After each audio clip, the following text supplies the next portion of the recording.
Que la bénédiction de Dieu le Père, de Dieu le Fils et de Dieu le Saint-Esprit soit avec vous et avec toute votre famille. Qu'en ce moment précis, un manteau de paix, tissé du plus pur amour céleste, descende sur votre foyer, couvrant chaque pièce, chaque cœur, chaque vie qui réside sous votre toit. Que le sceau de la protection divine soit marqué sur le seuil de votre porte et que des anges puissants campent autour de vous, créant une forteresse spirituelle impénétrable. Nous nous réunissons ici, non comme des étrangers, mais comme une seule famille en Christ, unis par le même désir, la même espérance, voir la gloire de Dieu manifestée dans nos foyers, apportant guérison, restauration et une unité inébranlable. Ouvrez votre cœur, car aujourd'hui, nous entrons dans un lieu sacré, un temps mis à part pour implorer les promesses de notre Père. Pour la gloire de Dieu, nous sommes déjà une grande famille de prières ici sur YouTube. J'aimerais aussi que vous laissiez votre like, votre j'aime, car chaque fois que vous le faites, vous indiquez à YouTube que ce que vous voyez et entendez est bon pour vous et qu'il peut l'envoyer à d'autres personnes. C'est pourquoi il est très important de laisser votre j'aime. Et si vous n'êtes pas encore abonné, il y a le mot s'abonner en dessous. Au nom du Seigneur Jésus-Christ, par le pouvoir qu'il y a en son nom, qui est au-dessus de tout nom, nous nous levons en autorité spirituelle sur votre maison et votre famille. Nous ne prions pas depuis une position de défaite, mais depuis une position de victoire, assis avec Christ dans les lieux célestes. Par conséquent, avec l'audace que le Saint-Esprit nous donne, nous déclarons que toute arme forgée contre votre famille ne prospérera pas. Nous brisons, maintenant, toute chaîne de malédiction héréditaire, tout schéma de divorce, de dépendance, de misère et de maladie qui a été transmis de génération en génération. Nous détruisons, dans le monde spirituel, tout autel maléfique qui a été élevé contre votre descendance et nous déclarons que ces autels se réduisent en poussière. Au nom de Jésus, nous proclamons que le sang de Christ crée une ligne de démarcation, une frontière que l'ennemi ne peut franchir. Nous ordonnons que tout esprit de discorde, de jalousie, de rébellion, d'amertume et de division qui a semé la discorde entre mari et femme, entre parents et enfants, entre frères et sœurs, perde toute sa force et se retire maintenant. Nous annulons toute parole de malédiction, toute malédiction prononcée, toute envie et tout mauvais œil jeté contre la paix et la prospérité de votre foyer. Et nous scellons cette prière avec le sang précieux de Jésus, déclarant que votre famille appartient au Seigneur et que les portes de l'enfer ne prévaudront pas contre elle seule. Maintenant, respirez profondément. Après avoir déclaré notre position d'autorité, je vous invite à entrer dans un lieu de profonde réflexion au cœur de notre Père. La parole de Dieu est un miroir, et aujourd'hui, nous allons nous pencher sur l'une des histoires les plus belles et les plus émouvantes jamais racontées. Une photographie du cœur de Dieu envers chaque famille. La parabole du Fils prodigue, trouvée dans Luc, chapitre 15. Imaginez la scène. Un père, déjà aux cheveux gris par l'expérience de la vie, avec un regard plein d'amour. Il a 2 fils. Le plus jeune, impatient et séduit par les lumières lointaines du monde, s'approche de son père avec une demande qui était comme un couteau dans son cœur. « Père, donne-moi la part des biens qui me revient. » Dans cette culture, demander l'héritage du vivant de son père équivalait à désirer sa mort. Pouvez-vous sentir la douleur dans ce cœur paternel? Une douleur silencieuse, mais profonde. Malgré cela, le père ne l'empêche pas. Il l'aime tellement qu'il respecte sa liberté, même si cette liberté l'éloigne vers la douleur. Le père divise les biens et le fils s'en va. Nous pouvons visualiser ce jeune homme gaspillant tout ce qu'il a reçu dans une vie dissolue. Amis de passage, plaisir momentané, une joie superficielle qui s'est dissipée comme de la fumée au premier vent de la difficulté. Et la difficulté est venue. Une grande famine a frappé cette terre. L'argent a manqué. Les amis ont disparu. Seul, affamé, désespéré, il s'est retrouvé au point le plus bas qu'un juif puisse imaginer, s'occupant de porcs, désirant manger la nourriture qui leur était donnée. C'est là, dans la boue, l'odeur de l'immondice, le vide absolu de son estomac et de son âme, qu'il est rentré en lui-même. Il s'est souvenu de la maison de son père. Il s'est souvenu que même les serviteurs de son père avaient du pain en abondance, tandis que lui, le fils, périssait de faim. À ce moment-là, la graine de l'espérance a germé au milieu du désespoir. Il a décidé de rentrer. Non pas comme un fils, mais peut-être comme un simple serviteur. Il a préparé un discours de repentance. « Père, j'ai péché contre le ciel et devant toi. Je ne suis plus digne d'être appelé ton fils. Traite-moi comme l'un de tes serviteurs. » Et le Père. Que faisait le Père pendant tout ce temps? La Bible nous donne un indice émouvant. Elle dit Yesed, et comme il était encore loin, son père le vit, fut ému de compassion, courut, se jeta à son cou et l'embrassa. Pensez-y. Pour le voir encore loin, le père devait le chercher. Chaque jour, ce père montait au point le plus élevé de sa propriété, scrutait l'horizon, attendant, aspirant, le cœur serré de nostalgie, le retour du fils qu'il n'avait jamais cessé d'aimer. Il n'a pas attendu que le fils arrive à la porte. Il n'a pas attendu le discours répété. En voyant la silhouette familière, même sale et en haillons, le père a couru. Dans cette culture, un ancien ne courait pas, c'était considéré comme indigne. Mais l'amour d'un père ne se soucie pas de la dignité. L'amour court. L'amour embrasse. L'amour embrasse la saleté, le péché, la honte. Le père ne lui a pas laissé la chance de terminer son discours.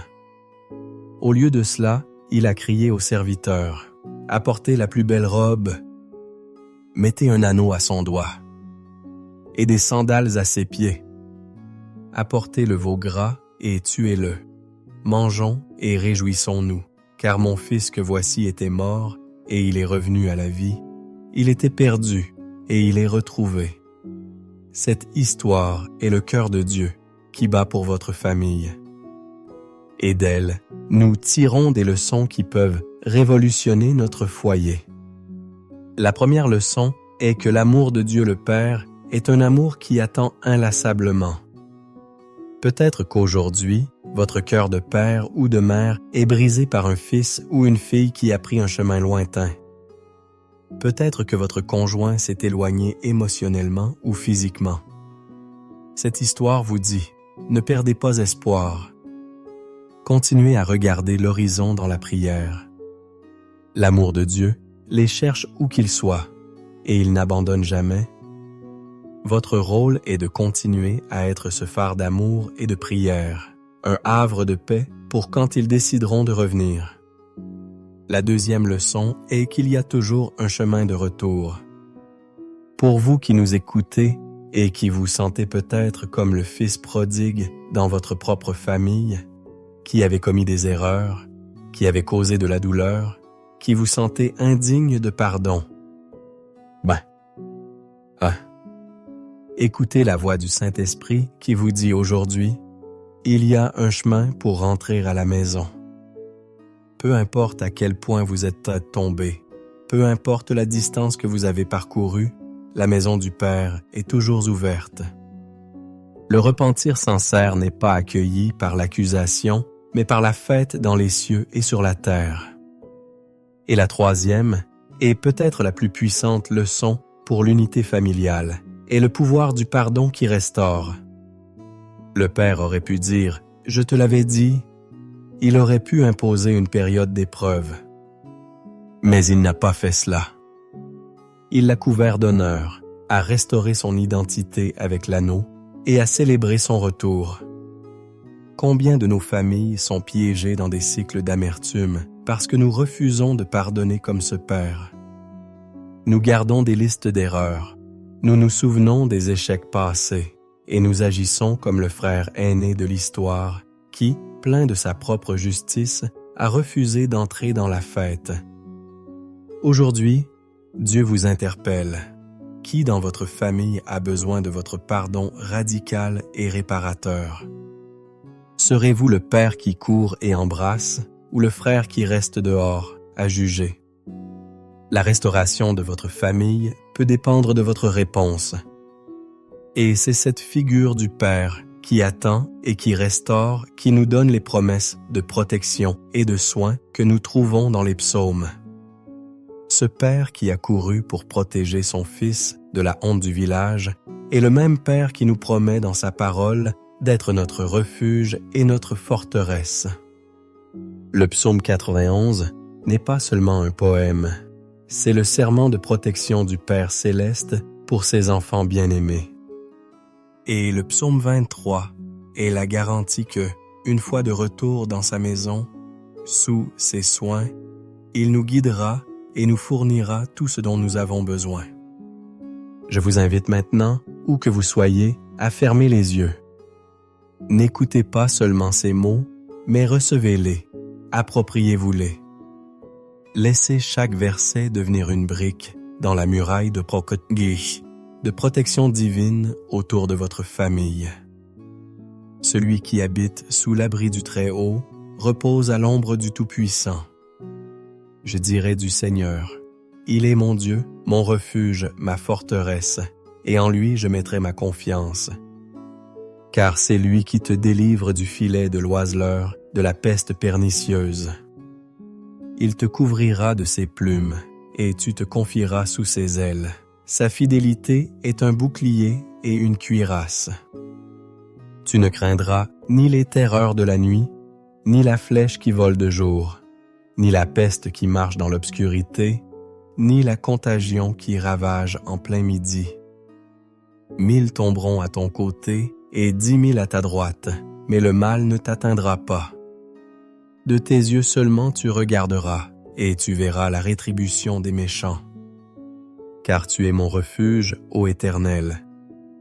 Tu fais du Très-Haut ta demeure. Aucun malheur ne t'arrivera, aucun fléau n'approchera de ta tente. Car il ordonnera à ses anges de te garder dans toutes tes voies. Ils te porteront sur les mains, de peur que ton pied ne heurte une pierre. Tu marcheras sur le lion et sur l'aspic. Tu fouleras le lionceau et le dragon. Puisqu'il m'aime, je le délivrerai, je le protégerai, car il connaît mon nom. Il m'invoquera, et je lui répondrai. Je serai avec lui dans la détresse. Je le délivrerai, et je le glorifierai. Je le rassasierai de longs jours, et je lui ferai voir mon salut. Père céleste, notre Abba, notre cher Père, nous venons devant ton trône de grâce, avec des cœurs remplis de l'espérance que l'histoire de ton amour inconditionnel et les promesses de ta parole nous ont données. Nous te louons parce que tu es le Père qui attend à l'horizon, le Père qui court à notre rencontre, le Père qui nous revêt de vêtements de justice et célèbre notre retour. Et c'est sur la base de cet amour que nous implorons maintenant pour chaque famille qui écoute cette prière. Seigneur, nous prions pour chaque fils et chaque fille qui, comme le prodigue, s'est éloigné de la maison et de toi. Où qu'il soit, Père, dans la boue du péché, dans le vide de la solitude, dans la prison des dépendances, nous te demandons que ton Saint-Esprit les fasse rentrer en eux-mêmes. Éveille en eux la mémoire de ton amour, la nostalgie de ta maison. Crée en eux un désir irrésistible de revenir et aplanis le chemin du retour à la maison. Et pour les pères et les mères qui et les mères qui attendent, donne-leur ta persévérance ta foi inébranlable, et prépare leur cœur à un embrassement de pardon, non d'accusation. Nous implorons la guérison des mariages, Seigneur. Pour les couples qui vivent sous le même toit, mais avec des cœurs éloignés, où le silence et l'amertume ont pris la place de la joie et de la communion, nous te demandons, répands ton baume de guérison. Brise les murs d'orgueil et de ressentiment. Père, restaure la communication, l'affection, l'intimité. Conformément à la promesse du psaume 23, guide-les ensemble sur les sentiers de la justice, rafraîchis l'âme de leur mariage et prépare une table de réconciliation en présence de leurs adversaires. Pour ceux qui rencontrent des difficultés financières, que la promesse que le Seigneur est mon berger et je ne manquerai de rien devienne une réalité palpable. Ouvre les fenêtres des cieux, Seigneur, et pourvois à chaque besoin selon tes richesses en gloire. Nous prions pour la réconciliation entre parents et enfants, entre frères et sœurs, où les blessures du passé ont créé des abîmes. Saint-Esprit, sois le médiateur. Convainc du péché, de la justice et du jugement. Que le pardon qui a coulé du cœur du Père prodigue coule abondamment dans chaque foyer. Et, Seigneur, nous prions pour la santé. Nous prions pour la guérison divine sur chaque corps malade. Que la même promesse qui nous délivre de la peste pernicieuse apporte santé et vitalité à chaque membre de la famille. Et nous prions pour la guérison de l'âme, pour les esprits anxieux, pour les cœurs déprimés. Que ta paix, qui surpasse toute intelligence, garde les cœurs et les esprits en Jésus-Christ. Maintenant, par un acte de foi, je vous invite à participer. Si vous croyez au pouvoir de cette prière et souhaitez placer votre famille sous cette bénédiction, écrivez le nom de votre famille ou votre requête spécifique dans la section des commentaires. Créons une chaîne de foi, nous élevant les uns les autres devant le trône de Dieu. Chaque nom écrit est une déclaration que nous n'abandonnons pas, que nous croyons en la restauration et la protection de Dieu. Et maintenant, recevez cette bénédiction finale. Que l'amour de Dieu le Père qui vous attend, vous enveloppe. Que la grâce de notre Seigneur Jésus-Christ, qui a payé le prix de votre restauration, vous couvre. Et que la communion et le réconfort du Saint-Esprit remplissent chaque coin de votre cœur et de votre foyer.